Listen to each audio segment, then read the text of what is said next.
आप सभी बच्चों को बहुत बहुत नमस्कार है।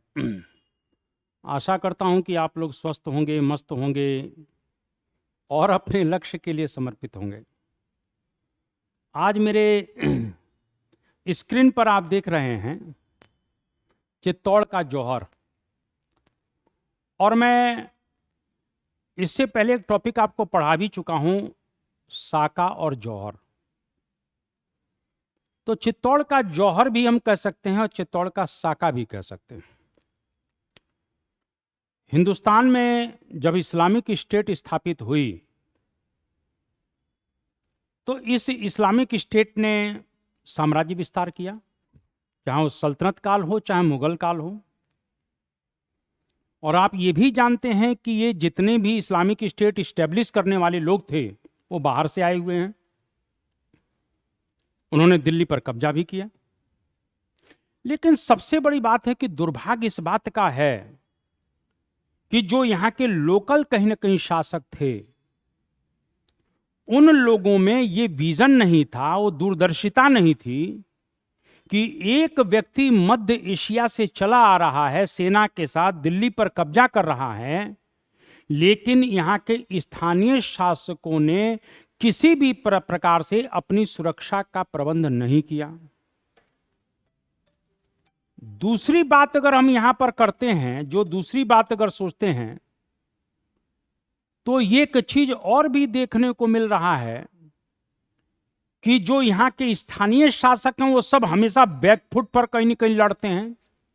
जैसे आप क्रिकेट की भाषा में देखते हैं, कुछ लोग बैकफुट पर ज्यादा खेलना पसंद करते हैं, कुछ फ्रंट फुट पर आगे बढ़कर खेलना पसंद करते हैं। तो जो इस्लामिक स्टेट स्टैब्लिश करने वाले लोग हैं, चाहे वो खिलजियों के रूप में हो, जो भी हो, तुर्कों के रूप में हो चाहे मुगलों के रूप में हो, वे सब कहीं ना कहीं फ्रंट फुट पर आगे बढ़कर लड़ने वाले लोग हैं। लेकिन हमारे जो राजा थे वो हमेशा बैकफुट पर सुरक्षा घेरा बनाना, और आप बैकफुट पर खेले भी तो आपने कहीं ना कहीं किसी भी प्रकार से अपनी सुरक्षा के प्रति कोई चिंतित ही नहीं रहे। आपने किलों को ही समझ लिया कि साहब हमारे पास किला है, हमारा कोई बाल बांका नहीं कर सकता है। एक व्यक्ति मध्य एशिया से आकर दिल्ली पर कब्जा करके हिंदुस्तान में एक प्रकार से बहुत बड़ा साम्राज्य खड़ा कर रहा है, और आप लोग अपने सुरक्षा घेरे के प्रति भी चिंतित नहीं रह पाए। उनसे लड़ना तो बहुत दूर की बात थी। तो आज उसी संदर्भ में जो ये टॉपिक है, उसी संदर्भ को लेकर है, चिंता की बात है, तो हम उसी पर थोड़ी सी बात करेंगे। तो मैं एक एक चीज बताता चलूंगा। आज मेरा टॉपिक है चित्तौड़ का जौहर। और चित्तौड़ के जौहर की बात अगर करते हैं तो मैं यहां पर आपको कायदे से बता दूं तो यहां पर चित्तौड़ के साका की बात कर सकते हैं।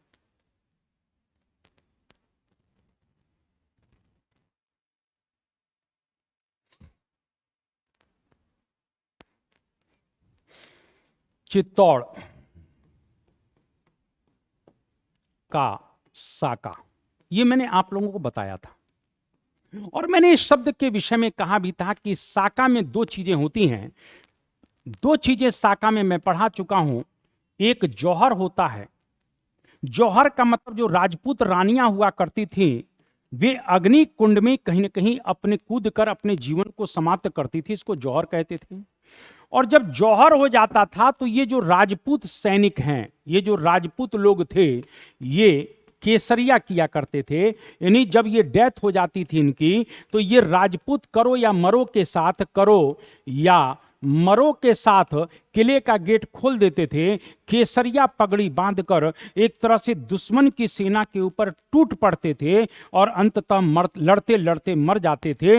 इसी को केसरिया कहा गया है। तो ये जौहर के दो पार्ट हुआ करते थे, मैं पढ़ा चुका हूं। अरे साका के दो पार्ट हुआ करते थे, एक जौहर और दूसरा केसरिया। तो जब जौहर और केसरिया हो जाता था तो उसी को पूर्ण रूप से साका कहा जाता है। मैं आपको बताना चाहता हूं, ये चित्तौड़ में जो साका हुए हैं वो 3 साका हुए हैं। 3 साका भी कह सकते हैं या 3 जौहर भी कह सकते हैं। क्लियर है?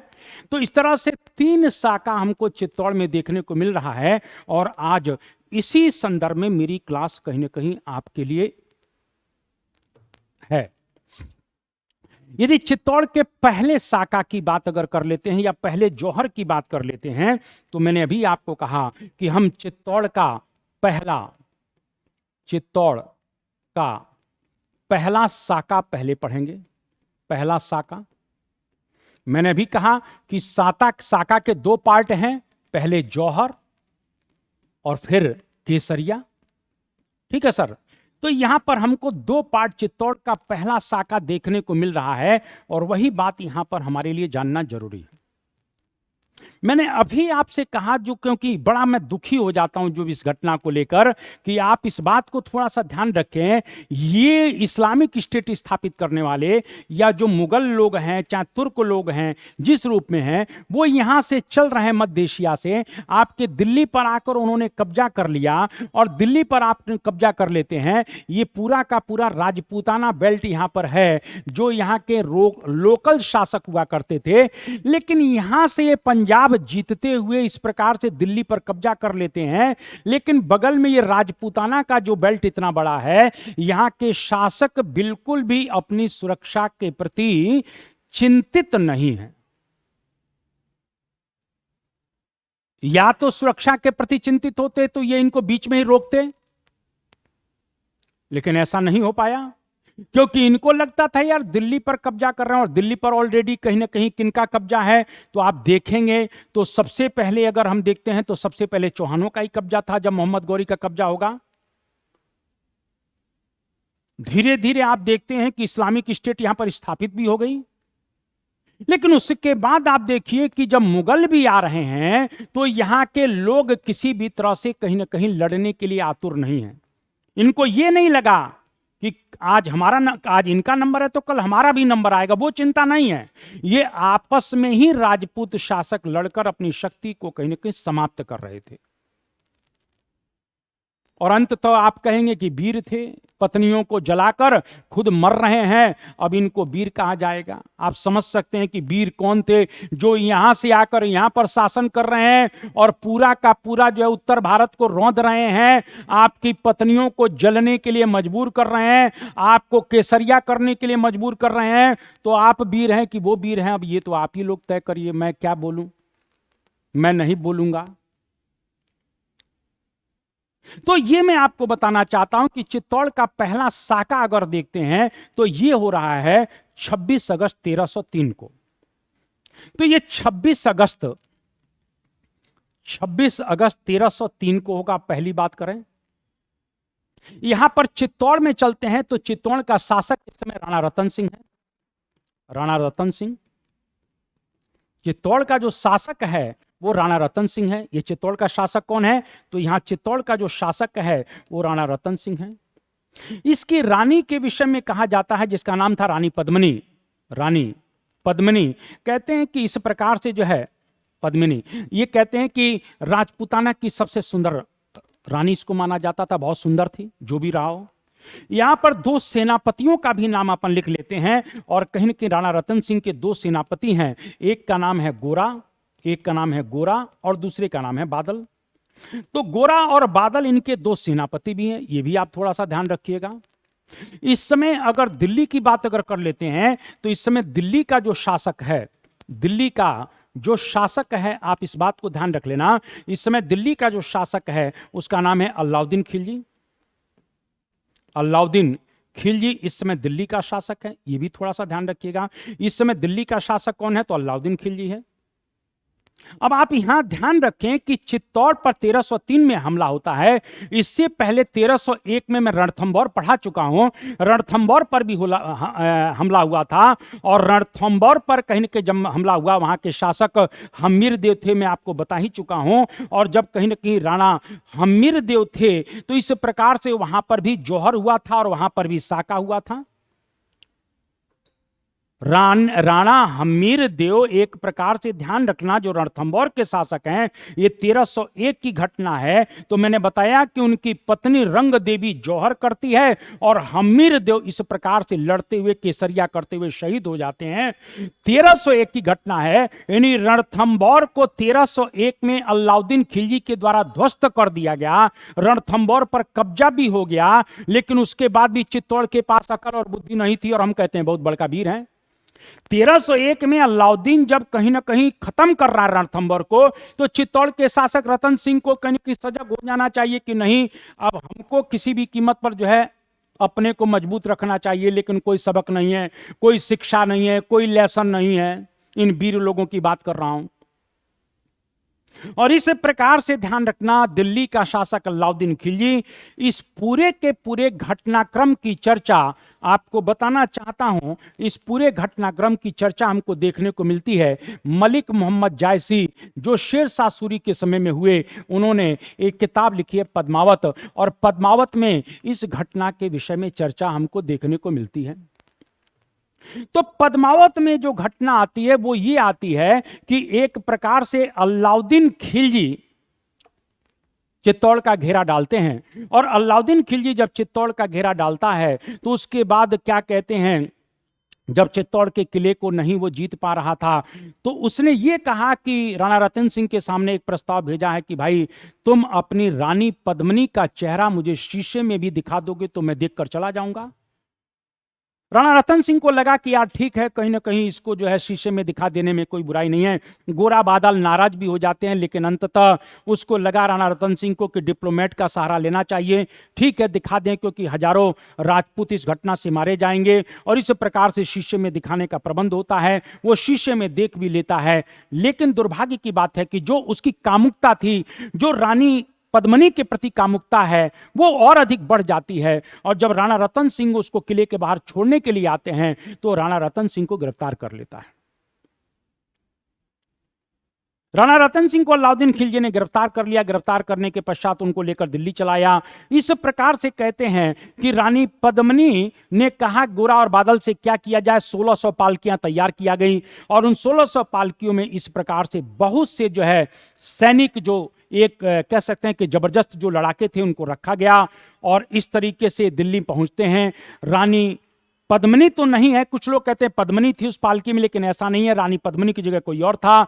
उसने अलाउद्दीन के सामने कहा कि मैं पहले अपने पति से मिलना चाहती हूं, फिर जो है कहीं ना कहीं आगे की बात होगी। इस प्रकार से लोकेशन तय होती है, और लोकेशन तय होने के पश्चात कहीं ना कहीं राणा रतन सिंह को ये जो सैनिक थे वो छुड़ा कर लेकर भागते हैं। और जब सैनिक छुड़ा कर भागते हैं तो संघर्ष होता है, और कहते हैं कि अलाउद्दीन की सेना को बीच रास्ते में गोरा और बादल रोकने का प्रयास करते हैं। राणा रतन सिंह तो चित्तौड़ निकल आते हैं, लेकिन रोकने का प्रयास किया जाता है, और रोकने के प्रयास में ही गोरा और बादल एक तरह से शहीद हो जाते हैं। इसके बाद अलाउद्दीन खिलजी इस चित्तौड़ का घेरा लगाएगा। चित्तौड़ के किले का घेरा लगता है, इस बात को थोड़ा सा ध्यान रखिएगा।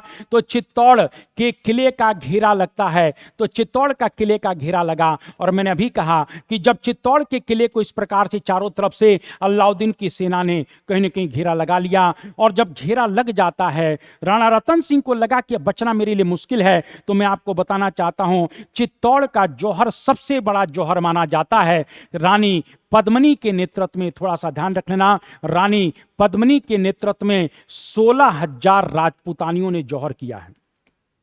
16,000 राजपूतानियों ने। क्यों? क्योंकि जितने भी राजपूत सैनिक हुआ करते थे वो सब किले में रहा करते थे। ये सम्राट लोग क्या करते थे कि किले के जो रसद आपूर्ति थी और पानी था, ये 6 महीने 8 महीने घेरे के बाद मालूम कर लेते थे, और उस रसद आपूर्ति और पानी की जो आपूर्ति थी किसी तरह से जो अंदर से होती थी वो पूरी तरह से डिस्कनेक्ट कर देते थे। धीरे धीरे अंदर की व्यवस्थाएं बिगड़ने लगती थी। अगर रसद सामग्री इकट्ठी भी होती थी तो इतनी बड़ी सेना के लिए बहुत होगा तो कहीं ना कहीं 6 महीने का प्रबंध रहता था। उसके बाद जब भोजन समाप्त होने लगता था तो अंततः दुश्मन को सरेंडर करना पड़ता था, अंततः उस शासक को सरेंडर करना पड़ता था जो किले में मौजूद है। क्योंकि आप ध्यान रखिएगा, ये घेरा तभी हटेगा जब कहीं ना कहीं ये लोग एक प्रकार से जौहर और साका की केसरिया की तैयारी करेंगे। किला तभी खुलेगा।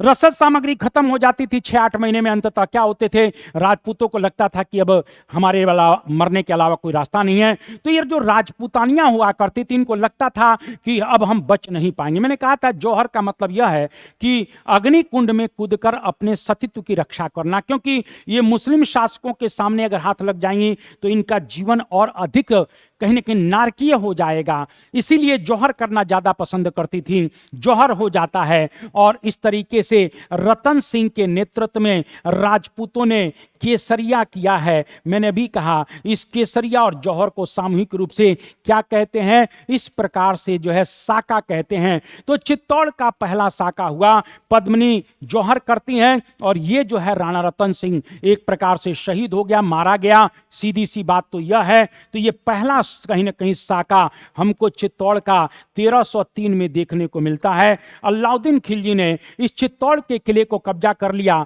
और चित्तौड़ के किले पर जब कब्जा कर लिया तो इसने अपने लड़के खिज्र खां के नाम पर, किसके नाम पर, खिज्र खां के नाम पर इसका नाम खिजराबाद रख दिया। क्या रख दिया बाबू, तो इसका नाम खिजराबाद रख दिया। तो इस प्रकार से हम कह सकते हैं कि चित्तौड़ का पहला साका संपन्न हुआ। ठीक है, चलिए दूसरे के पास चलते हैं। चित्तौड़ का दूसरा जौहर कब होने जा रहा है? पहला तो हम लोगों ने देख लिया। तो पहला कहीं ना कहीं 1303 में अलाउद्दीन खिलजी के समय में। अब चित्तौड़ का दूसरा साका अगर देखते हैं तो चित्तौड़ का जो दूसरा साका हो रहा है यह भी हमारे लिए, साका मैंने अभी कहा, जौहर भी कह देते हैं, साका का मतलब है जौहर और फिर कहीं ना कहीं केसरिया। केसरिया पुरुष किया करते थे, जौहर रानियां किया करती थी। ये जो कहीं ना कहीं घटना होगी ये 8 मार्च 1535 को होगी। 8 मार्च 1500। चित्तौड़ का जो दूसरा साका होगा वो 8 मार्च 1535। ये ध्यान रखिएगा। आपको मैंने कई बार पढ़ाया भी है कि इस प्रकार से दिल्ली है और दिल्ली में इस समय 1535 की बात अगर करते हैं तो दिल्ली में इस समय कौन बैठा है? हुमायूं गद्दी पर बैठा है। आपको मैंने यह भी कहा था कि इस प्रकार से 1527 में एक बड़ा भयानक युद्ध आपने पढ़ा था, वो कहीं कि खानवा का युद्ध पढ़ा है। ये आपको याद है, ये खानवा का युद्ध एक प्रकार से बाबर और राणा सांगा के बीच में हुआ। किसके किसके बीच में हुआ है? तो बाबर प्लस राणा सांगा के बीच में हुआ था और इस युद्ध को इस प्रकार से राणा सांगा जीत जाते हैं। इस युद्ध को बाबर जीत जाता है। थोड़ा सा मैं अपने सेंटेंस को सुधारना चाहता हूं। 1527 में मेवाड़ के शासक कहीं न कहीं राणा सांगा हैं, दिल्ली का शासक बाबर है। बाबर इस युद्ध को, खानवा को जीतता है और अंततः इस युद्ध को बाबर ने जिहाद का नारा दिया था मुसलमानों को इकट्ठा करने के लिए। सीधी सी बात तो यह है। यहीं से एक प्रकार से राणा सांगा कमजोर हो जाते हैं। राणा सांगा की कुछ समय बाद मृत्यु हो जाती है। तो यहां पर बात करना चाहता हूं मेवाड़ जिसे चित्तौड़ भी कहते हैं। यहां की गद्दी पर एक शासक है जिसका नाम है विक्रमाजीत। विक्रमजीत भी कहीं कहीं शब्द आता है। तो यहां पर थोड़ा सा ध्यान रखना कि विक्रमादित्य यहां का शासक है। ये बहुत ही कमजोर है, बिलासी है, इस बात को थोड़ा सा ध्यान रख लेना। तो अगर हम यहां पर दूसरे शाखा की बात कर रहे हैं तो मैं मेवाड़ यानी आपको चित्तौड़ में ले जाना चाहता हूं। जो मैंने कहा ये घटना 1535 में है। यहां का जो शासक है उसका नाम है विक्रमादित्य। कहीं विक्रमजीत भी है, ध्यान रखना, विक्रमादित्य। यहां का जो शासक है वो विक्रमादित्य है। इस बात को थोड़ा सा ध्यान रखिएगा, विक्रमादित्य है।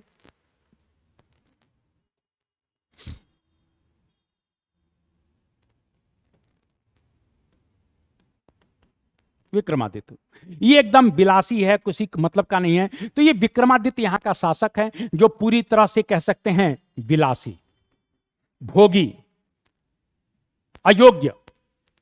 लेकिन इसकी जो मां थी जिसका नाम था रानी कर्णवती, रानी कर्णवती कहीं ना कहीं इस विक्रमादित्य की मां का नाम है। ये ध्यान रखना, ये मां है।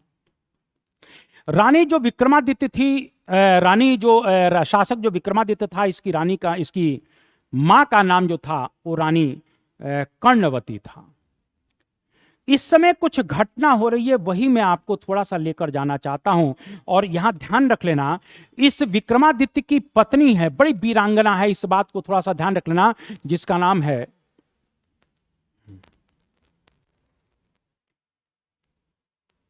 जवाहर बाई।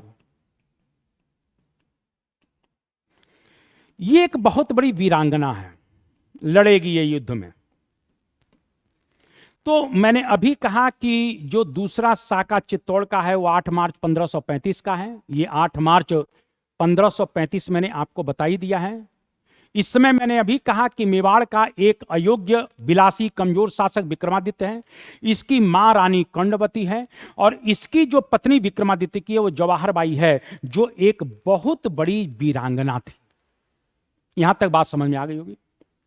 इस समय मालवा का शासक, अगर यहां पर थोड़ा सा हम लोग यहां पर बात कर लें तो ये मानकर चलिए कि अगर हम यहां पर बात करें ये राजपूताना है, तो ये गुजरात और मालवा है, ये मालवा का बेल्ट है, ये मालवा है, और ये गुजरात है, ये आप जानते ही हैं। इसी ऊपर में यहां पर मेवाड़ है, ये मेवाड़ है। तो इस मालवा और गुजरात का शासक था, इसका नाम है बहादुर शाह। मालवा प्लस गुजरात का जो शासक है इसका नाम है बहादुर शाह, और ये बहादुर शाह एक बड़ा ही महत्वाकांक्षी शासक है। उसको मालूम पड़ चुका है कि यहाँ पर राणा सांगा अब नहीं है, उनकी डेथ हो चुकी है, विक्रमादित्य बहुत ही कमजोर है, इसीलिए इस कहीं ना कहीं बहादुर शाह ने 1534 में मेवाड़ पर हमला कर दिया। यानी मालवा और गुजरात के शासक बहादुर शाह ने 1534 में मेवाड़ पर हमला कर दिया है। इस बात को थोड़ा सा ध्यान रख लेना। और मेवाड़ पर जब हमला कर दिया तो इसने चित्तौड़ के किले को चारों तरफ से घेर लिया, और जब चित्तौड़ के किले को इसके द्वारा घेर लिया जाता है तो यहां पर रानी कर्णवती को लगा कि मेरा लड़का अयोग्य है। विक्रमादित्य तो भाग गया, विक्रमादित्य क्या होता है, भाग जाता है। तो रानी कर्णवती को लगा कि मैं अब क्या करूं। तो इसी रानी कर्णवती ने, अगर देखें थोड़ा समय आगे ले जाना चाहता हूं, तो यहां पर दिल्ली में कुल मिला के मैंने अभी बताया हुमायूं गद्दी पर बैठा हुआ है। यहां चित्तौड़ में कहीं ना कहीं हमला हो चुका है। किसका हमला हो चुका है, कहीं ना कहीं मालवा गुजरात के शासक बहादुर शाह का। तो रानी कर्णवती ने हुमायूं के पास राखी भेजी, आप मेरी रक्षा करें। किसने भेजा, रानी कर्णवती ने। तो रानी कर्णवती, कहीं कर्मवती भी आता है, कर्णवती ने इस प्रकार से राखी भेजी है। लेकिन हुमायूं उस राखी की लाज नहीं रख पाया, क्योंकि हुमायूं जब आगे बढ़ा तो इस अफगान शासक बहादुर शाह ने यह कह दिया कि मैं भी मुसलमान हूं और मैं काफिरों के खिलाफ, यानी राजपूतों को काफिर कह रहा है, मैं काफिरों के खिलाफ एक प्रकार से जिहाद कर रहा हूं, आप मेरे मामले में इंटरफेयर नहीं करें। यहां तक कि हुमायूं मंदसौर मालवा में पहुंच भी चुका है, लेकिन वो मदद नहीं करता है। किसकी, मेवाड़ की मदद नहीं करता है। और इस तरह से बहादुर शाह के तोपों ने क्या किया, इस तरह से चित्तौड़ के किले की दीवारों को ध्वस्त करना शुरू कर दिया। तो जब एक प्रकार से इसकी तोपों ने चित्तौड़ के किले की दीवारों को ध्वस्त करना शुरू कर दिया है, तो आपको मालूम होना चाहिए कि बहुत से कहीं न कहीं राजपूत संख्या में बड़े पैमाने पर जब राजपूत सैनिक मारे जाने लगे, तब राजपूतानियों को चिंता हो जाता है। और इस प्रकार से, में विक्रमादित्य का तो खेल खत्म हो गया, तो रानी कर्णवती ने एक मीटिंग की। रानी कर्णवती ने इस प्रकार से किले के अंदर एक मीटिंग की है, जिसमें मैंने कहा विक्रमादित्य की एक वीरांगना पत्नी है जिसका नाम जवाहर बाई है। जवाहर बाई भी वहां मौजूद है। और इस प्रकार से तय किया गया कि अब हमारे सामने जौहर के अलावा कोई भी रास्ता नहीं बचा हुआ है। इस प्रकार से कहना चाहता हूं, ये जवाहर बाई और ऐसी बहुत सी वीरांगना जो राजपूतानियां थी, उन्होंने कहा ठीक है, जो एक योग्य हैं, जो लड़ सकती हैं, वो पुरुषों का वस्त्र धारण करेंगी और मुस्लिम कहीं ना कहीं सैनिकों के ऊपर कहर बनकर टूटेंगी। और एक तरह से जो राजपूत सैनिक थे वो भी कहीं ना कहीं इनके सहयोग में आगे बढ़ेंगे। मैं ये कहना चाहता हूं, इस प्रकार से रानी कर्णवती के नेतृत्व में लगभग 13,000 राजपूतानियों ने क्या किया, इस प्रकार से जौहर कर दिया, अग्नि कुंड में कूद कर अपनी जान दे दी। और जब जौहर कर लिया, जौहर रात को हो रहा है, सुबह अर्ली इन द मॉर्निंग इस प्रकार से किले का गेट खोला गया। जितने भी राजपूत थे, साथ में जवाहर बाई के नेतृत्व में बहुत सी राजपूतानियां जो वीरांगनाएं थी, लड़ सकती थी, इन सब लोगों ने केसरिया किया, यानी केसरिया वस्त्र धारण करके एक प्रकार से अफगान सैनिकों के ऊपर कहर बनकर टूट पड़ी, लड़ते हुए अंततः शहीद हो जाती हैं। इस प्रकार से मैं कहता हूं कि 8 मार्च 1535, इस बात को थोड़ा सा ध्यान रखिएगा, ये डेट याद कर ली।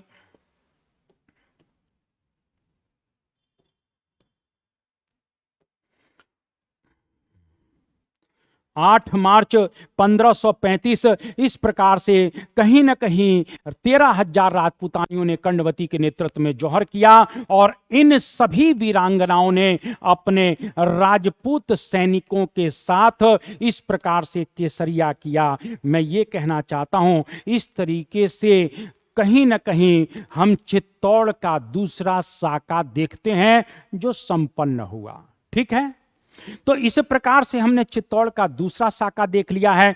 चित्तौड़ के तीसरे साका के पास और आते हैं जो अपने आप में बड़ा महत्वपूर्ण है। तो चित्तौड़ का तीसरा साका क्या है, इसको भी थोड़ा सा देखा जाए तो चित्तौड़ का तीसरा साका, तो चित्तौड़ का ये जो तीसरा साका है जिसको जौहर भी कहा जाता है, ध्यान रख लेना, लेकिन मैंने क्या कहा, जौहर प्लस केसरिया ये बनकर साका बनता था। ठीक है भाई साहब, चलिए चित्तौड़ के तीसरे कुलना के कहीं न कहीं साका की बात अगर करते हैं तो यहां पर क्या मामला है इसको भी हमारे लिए जानना जरूरी है। ये जो साका हो रहा है इसकी भी डेट याद कर लीजिए, 25 फरवरी 1568। 25 फरवरी 1568, ध्यान रखिएगा 25 फरवरी 1568 को यह कहीं ना कहीं साका हो रहा है। इस समय चित्तौड़ का जो शासक है उसका नाम है राणा उदय सिंह। राणा उदय सिंह, चित्तौड़ का जो शासक है वो राणा उदय सिंह है। चलिए सर, दूसरा इसके दो सेनापति हैं, जयमल जिसको जयता भी कहा जाता है, ध्यान रखना, जयमल राठौर, जयमल राठौर जिसको इतिहास में जयता कहा गया है। और दूसरा है फत्ता सिसोदिया, फत्ता सिसोदिया। ये दो वीरों की कहानी हम लोग अभी पढ़ने वाले हैं। तो जयमल यानी जयता और फत्ता ये दो सेनापति हैं इस प्रकार से राणा उदय सिंह के पास, जो बहुत ही वीर थे, योग्य थे, नो डाउट। चलिए, तो ये तो चित्तौड़ की कहानी को हम लोगों ने समझ लिया है। अगर दिल्ली के शासक की बात करते हैं तो इस साका के दौरान जो दिल्ली का शासक है, और दिल्ली का जो शासक है उसका नाम क्या है, तो दिल्ली का शासक इस समय अकबर है। 1568 में कौन है, तो कहीं ना कहीं अकबर है। ठीक है सर, तो इतनी सी तस्वीर आप लोगों ने देख लिया है। अब हम लोग जो है यहां पर बात को शुरू करते हैं। चलिए, अब यहां पर थोड़ा सा ध्यान रखिएगा, फिर मैं यहीं पर आपको लेकर जाना चाहता हूं। ये दिल्ली है और दिल्ली के जो शासक थे वो अकबर हैं।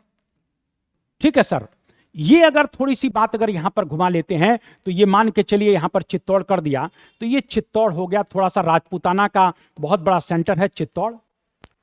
और मैंने अभी आपको कहा किस तरह से अकबर अपनी सेना के साथ स्वयं, सेनापति नहीं स्वयं, इस प्रकार से अकबर आता है और अकबर आने के पश्चात इस तरीके से जो है इस चित्तौड़ के किले को चारों तरफ से घेर लेता है। अकबर ने अपना यहां पर घेरा लगा दिया। मैंने कहा था किले बहुत ऊंचाइयों पर बने हुआ करते थे, किले अभेद्य हुआ करते थे, लेकिन इस समय नया कुलनाके कहीं ना कहीं टेक्निक आ चुकी है, तोपें बन चुकी हैं। इन तोपों के आगे किले की दीवारें कुछ काम नहीं कर पाती थी। खैर, यहां पर आपको थोड़ी बात बताना चाहता हूं कि राजपूत, फिर मैंने क्या कहा कि राजपूत हमेशा बैकफुट पर लड़ रहे हैं। आप खुद सोचिए कि एक प्रकार से बाबर समरकंद से चल रहा है, वो दिल्ली में कब्जा कर लेता है, इसके बाद मेवाड़ के शासक राणा सांगा को खानवा में हरा रहा है, इधर पूरब में अफगानों को घाघरा में हरा रहा है। आप खुद सोच सकते हैं कि यहां पर बाहर से आया हुआ व्यक्ति यहां के लोकल हुक्मरानों को पराजित कर देता है, लेकिन यहां के लोग कभी भी ना तो अटैकर मोड में रहे और ना ही अपने सुरक्षा का पूर्ण रूप से प्रबंध कर पाए। जब अकबर यहां पर गद्दी पर बैठ रहा है, आप अच्छी तरह जान रहे हैं कि अकबर धीरे धीरे साम्राज्य विस्तार करने में लगा हुआ है, तो आपको खुद चाहिए था चित्तौड़ के शासकों को, चित्तौड़ के हुक्मरानों को, कि हम अपनी सुरक्षा का प्रबंध करें। लेकिन बस वही चीजें हैं, हमारे पास किला है, हम 8 महीने की रसद सामग्री ले लेंगे, उसमें 10 से 20 हजार राजपूत राजपूतानियां रहेंगे, कोई टेंशन की बात नहीं थी। बस यही इनकी वीरता थी, यही इनकी डिप्लोमेसी थी, यही इनकी टेक्निक थी, यही इनकी बुद्धिमत्ता थी, यही इनका कुलना के पॉलिटिकल कैरियर था। बस किले ही सब कुछ थे। जबकि ऐसा नहीं था कि इससे पहले किले ध्वस्त नहीं हुए थे। भाई चित्तौड़ का ये तीसरा जौहर है, इससे पहले इसी चित्तौड़ में 2 जौहर हो चुके थे, तो कहीं ना कहीं उस इतिहास से भी लेसन लिया गया होता कि अलाउद्दीन खिलजी ने भी चित्तौड़ को ध्वस्त किया था, कहीं ना कहीं मालवा के शासक बहादुर शाह ने भी चित्तौड़ को ध्वस्त किया था, लेकिन कोई लेसन नहीं। हमारे पास रसद सामग्री पर्याप्त है, फलाना है, ढिमका है, घेरा लगाते थे, 6 महीने के बाद तुम्हारी ऐसी की तैसी कर देते थे।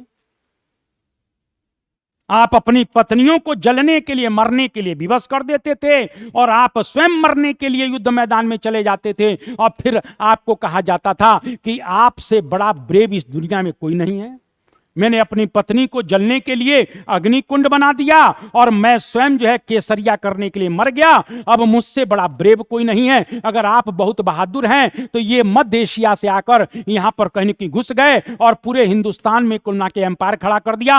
अगर आप बहादुर हैं तो फिर ये कौन है, इसको थोड़ा सा आप बता दीजिए। फिर ये कौन थे? मेरे घर को किसी ने घेर लिया है, मैंने अब सोचा मैं क्या करूं। मैंने अपनी पत्नी को जलने के लिए मजबूर कर दिया। अपने छोटे छोटे बच्चों को, कहीं ना कहीं पत्नियां क्या करती थी, अपने पेट पर और पीठ पर बांधकर कहीं के अग्निकुंड में कूद जाती थी। यानी अपने पत्नी और बच्चों को जला दिया और मैं मरने के लिए चला गया। मैं कहीं ना कहीं बहादुर हो गया। रो रो कर इनका इतिहास पढ़ाया जाता है।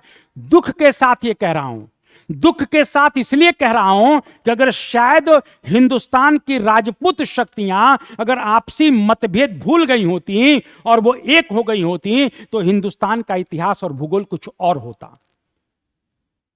आप देख लीजिए, वही आमेर वाले सिजदा और पैबो जाकर अकबर के दरबार में कर रहे हैं। पहली रियासत राजपूतों की वही आमेर है, जयपुर है, जो अकबर की अधीनता को स्वीकार करती है, जोधा को कहीं ना कहीं भेज भी देती है, अकबर की पत्नी भी वो बन जाती है, फिर मानबाई को भी भेज देती है जो जहांगीर की पत्नी बन जाती है। ये सब खानदान जाकर दिल्ली दरबार में सिजदा पैबोस कर रहा है, वहां इनका स्वाभिमान नहीं जा रहा है। अगर शायद ये सब आपस में सिजदा पैबोस किए होते, यानी एक दूसरे के सामने झुके होते, तो ये सब एक हो गए होते, और जब एक हो गए होते तो अकबर क्या बड़ी से बड़ी शक्ति भी राजपूताना में प्रवेश नहीं कर पाती। मैं ये बताना चाहता हूं, लेकिन नहीं हो पाया।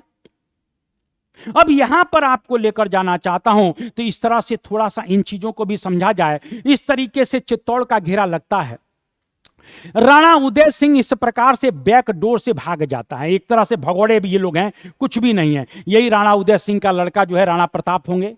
राणा उदय सिंह को कहीं ना कहीं युद्ध मैदान में नहीं जाने दिया गया और राणा उदय सिंह को भगा दिया गया। इस प्रकार से ध्यान रखना, राणा उदय सिंह इस प्रकार से भाग जाते हैं। अब एक दिन की बात है जब कहीं ना कहीं अकबर की तोपें चित्तौड़ के दुर्ग पर हमला कर रही थी। दुर्ग की जो दीवार थी वो क्षतिग्रस्त हो जाती है। इसी समय अकबर रात को देखता है कि ये जो जयमल है, ये जयमल किले की दीवार को ठीक करवा रहा था। ये दीवार जो है, जो कहीं ना कहीं ठीक करवा रहा है, जो तोप से दिन में क्षतिग्रस्त हो गई थी, ये जयमल की बात करना चाहता हूं। ये जयमल कहीं ना कहीं ठीक करा रहे थे। इसी समय अकबर ने धोखे से, फिर बोल रहा हूं धोखे से, अकबर ने धोखे से इसके ऊपर गोली से वार कर दिया, जिसके कारण से ये घायल हो जाते हैं। ये घायल हो गए, पैर एक तरह से इनके लाचार हो गए, गिर पड़े। और इस प्रकार से अब लगा कि जयमल जैसा वीर जो कहीं ना कहीं बैकबोन था चित्तौड़ का, वो किसी तरह से लड़ने में असमर्थ हो चुका है। तब सब लोग घबरा गए और घबराने के पश्चात सब लोगों को लगा कि अब हमारे पास निकलने के लिए एक ही रास्ता है और वो है जौहर। अब आप जौहर करिए।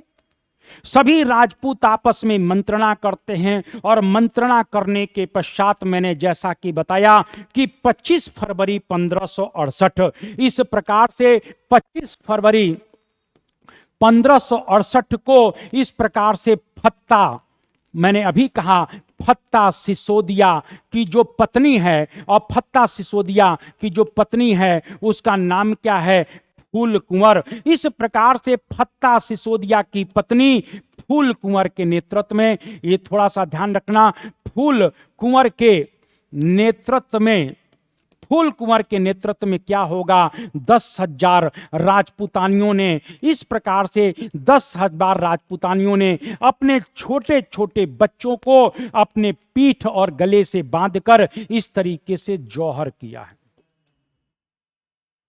अकबर ने बाहर देखा कि किले से कुलना के धुआं उठ रहा है। अकबर समझ गया इस प्रकार से जौहर हो रहा है। मैं ये कहना चाहता हूं, अकबर ने सब चीजें देख ली कि इसका मतलब सुबह अकबर के सेना पर अब कहर कहीं ना कहीं टूटने वाला है। आपको बताना चाहता हूं, इस तरह से जो है किले के अंदर इस तरीके से 8,000 राजपूत सैनिक हैं। कितने सैनिक हैं? 8,000 ये राजपूत सैनिक हैं। इन सब लोगों ने, अब क्या बचेगा सर? आपके सामने आपके पत्नी और बच्चों ने अग्निकुंड में कूद कर जौहर कर लिया है। इसीलिए सुबह क्या होगा? सुबह केसरिया होगा। और इस तरीके से केसरिया हुआ। मैंने क्या कहा? मात्र 8,000 राजपूत सैनिक हैं, केसरिया होता है। यहां थोड़ा सा ध्यान रख लेना, जयमल और फत्ता की बात मैं करना चाहता हूं। इस तरीके से अगर बात कर लेते हैं तो जयमल कहता है कि क्योंकि जयमल पैरों से चल नहीं पा रहे थे, उनके पैर पूरी तरह से कुलना के एक तरह से डैमेज हो चुके थे। जयमल रोने लगे कि मैं कैसे लड़ूंगा, मुझे भी लड़ना है। इस प्रकार से कहते हैं। एक बात आपको यहां ध्यान, एक और सेनापति है कल्ला राठौर। मैं राजपूतों की वीरता पर कभी भी संदेह नहीं कर सकता हूं, लेकिन दुर्भाग्य की बात ही विजनरी नहीं थे। ये शक्ति जो यहां पर लगा रहे थे, अगर शायद पहले लगा दिए होते तो हिंदुस्तान का इतिहास भूगोल कुछ और होता। आप लड़े सर, बड़ी वीरता से लड़े, लेकिन कब लड़े? जब पत्नियों को अग्निकुंड में फेंक दिया तब लड़े। आप आपस में एक क्यों नहीं हो? आप किलों के ऊपर ही पूरी की पूरी स्ट्रेटजी इनके किले के ऊपर निर्भर थी। आप क्यों नहीं अटैकर मोड पर गए? आप क्यों नहीं अलायंस बनाते हैं? आप अलायंस बनाकर क्यों नहीं दिल्ली पर धावा करते हैं? क्यों नहीं अकबर को हिंदुस्तान से मार के भगा देते हैं? मैं ये पूछना चाहता हूं। आप अपने किलों के अंदर ही सब कुछ समझते थे कि किला ही हमारा सब कुछ है, जबकि इससे पहले बहुत से किले उजाड़े जा चुके थे दिल्ली के सुल्तानों के द्वारा। अगर शायद राजपूत लोगों में इतनी बुद्धिमानी होती, इतनी विजनरी होते, तो ये आपस में अलायंस बनाए होते और अलायंस बनाकर दिल्ली पर कब्जा करते। और जो वीरता यहां देखने को मिल रही है, अगर ये वीरता पहले दिख गई होती तो अकबर और मुगल यहां से जो 550 वर्षों तक हम लोगों ने, हिंदुस्तान ने गुलामी और जिल्लत झेली थी, वो नहीं झेलती और कहीं ना कहीं हिंदुस्तान का इतिहास और भूगोल कुछ और हो गया होता। नहीं हो पाया। इतिहास में आपकी गलती का खामियाजा आज तक भुगतना पड़ रहा है। इस वीरता की बात करना चाहता हूं। जयमल रोने लगे। तब कहीं ना कहीं कल्ला राठौर ने कहा कोई बात नहीं, आप मेरे कंधे पर लड़िए, आप मेरे कंधे पर बैठ जाइए। कल्ला राठौर भी कहीं ना कहीं एक प्रकार से बहुत बड़े कुलना के वीर सेनापति थे। जयमल कल्ला राठौर के कहीं ना कहीं कंधे पर बैठ जाते हैं। ध्यान रखिएगा, यानी 2 हाथ कल्ला राठौर के और 2 हाथ जयमल के, ये 4 हाथों से दुश्मन पर कहर बरसाया जाएगा। इधर फत्ता सिसोदिया की बात करना चाहता हूं। फत्ता सिसोदिया के नेतृत्व में इस प्रकार से सेना सुबह जो है किले का गेट खुलता है और सेना 8,000 कुलना के राजपूत सैनिकों के नेतृत्व में इस तरह से केसरिया होता है। केसरिया वस्त्र और पगड़ी धारण करके दुश्मन पर कहर बनते हैं। यहां पर 4 हाथ देखने को मिल रहा है, 2 जयमल के और 2 कहने के कल्ला राठौर के, लेकिन परिणाम क्या है बताने की जरूरत नहीं है। इस प्रकार से केसरिया हुआ और इस प्रकार से सभी राजपूत सैनिक लड़ते हुए एक प्रकार से शहीद हो गए। चित्तौड़ के किले पर एक प्रकार से कहीं कहीं अकबर का कब्जा हो जाता है। आपको बताना चाहता हूं, इसके बाद अकबर ने इस तरीके से निर्ममता का परिचय दिया है। अकबर निर्ममता का परिचय देता है। मैं ये कहना चाहता हूं, अकबर के विषय में तमाम कही जाती ये महान वो महान, कुछ नहीं। एक दिन में ही अकबर ने चित्तौड़ में 22,000 निर्दोष सैनिक, निर्दोष लोगों की हत्या की है। 22,000 निर्दोष लोगों की हत्या अकबर के द्वारा की गई। इस बात को ध्यान रखिएगा। 8,000 कुलना के सैनिक मारे गए, 12,000 कुलना के कहीं न कहीं 12,000 राजपूतानियों ने जौहर किया। इस प्रकार से 12 और 8 20 और कहीं न कहीं आपको बताना चाहता हूं,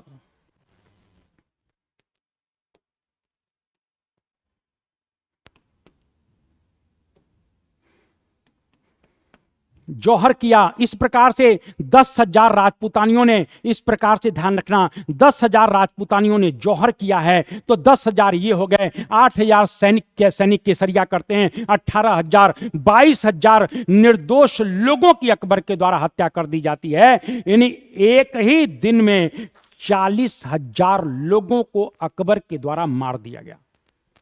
यानी इस घटना का सबसे दुर्भावनापूर्ण पक्ष यह है कि एक ही दिन में, आप इस बात को ध्यान रख लेना, 40,000 लोगों की अकबर के द्वारा हत्या कर दी जाती है। मैं ये कहना चाहता हूं, इस प्रकार से हम कह सकते हैं कि इस प्रकार से राणा उदय सिंह तो परिवार के साथ निकल जाता है, लेकिन उसके दोनों सेनापति केसरिया के काम आ गए। और मैंने अभी कहा, फूल कुंवर के नेतृत्व में 10,000 राजपूतानियों ने जौहर किया, 22,000 निर्दोष लोगों की हत्या की गई। इस प्रकार से चित्तौड़ का तीसरा जौहर अकबर के समय में संपन्न हुआ।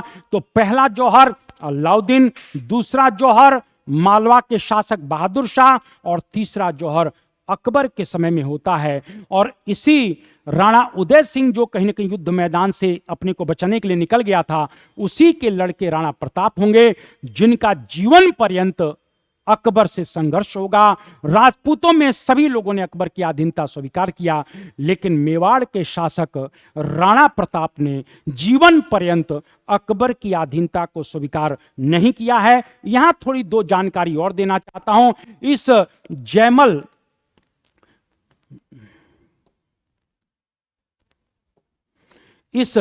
जयमल और फत्ता की वीरता से, जो दो सेनापति थे, वीरता से अकबर इतना प्रभावित हुआ। अकबर इतना प्रभावित होता है कि जब इसने आगरे के किले का निर्माण करवाया, तो जयमल और फत्ता की आगरे के किले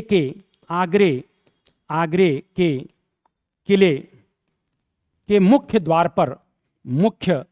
पर हाथी पर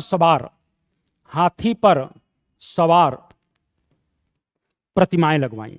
यानी एक प्रकार से ये इतना वीरता के साथ लड़ते हैं कि अकबर भी धाराशाही होने की स्थिति में आ गया। तो जयमल और फत्ता की वीरता से अकबर इतना प्रभावित होता है कि उसने आगरे के किले के मुख्य द्वार पर हाथी पर सवार प्रतिमाएं लगवाई। इस बात को थोड़ा सा ध्यान रखिएगा। लेकिन जब औरंगजेब शासक बनेगा, औरंगजेब ने पूछा कि ये कौन है। बताया गया कि जयमल और फत्ता चित्तौड़ के बहुत वीर थे, अकबर इनकी वीरता से प्रभावित होकर इनकी प्रतिमाएं लगवाई हैं। तो औरंगजेब ने इन दोनों प्रतिमाओं को हटवा दिया।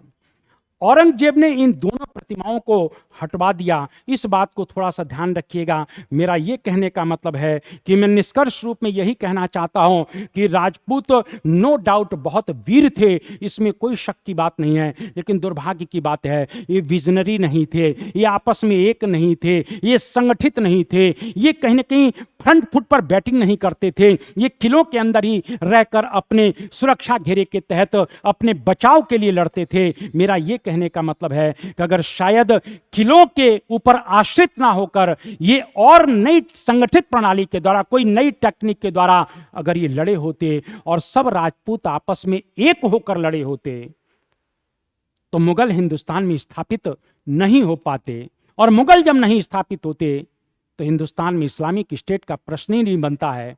और मैं कह सकता हूं इस स्थिति में हिंदुस्तान का इतिहास और भूगोल कुछ और होता। तो आप लोगों को तीनों ही बातें, मेरी बात समझ में आ गई होंगी कि साका और जौहर क्या कहते हैं। आगे का टॉपिक हम लोग आगे बात करेंगे। जय हिंद, जय भारत, वंदे मातरम।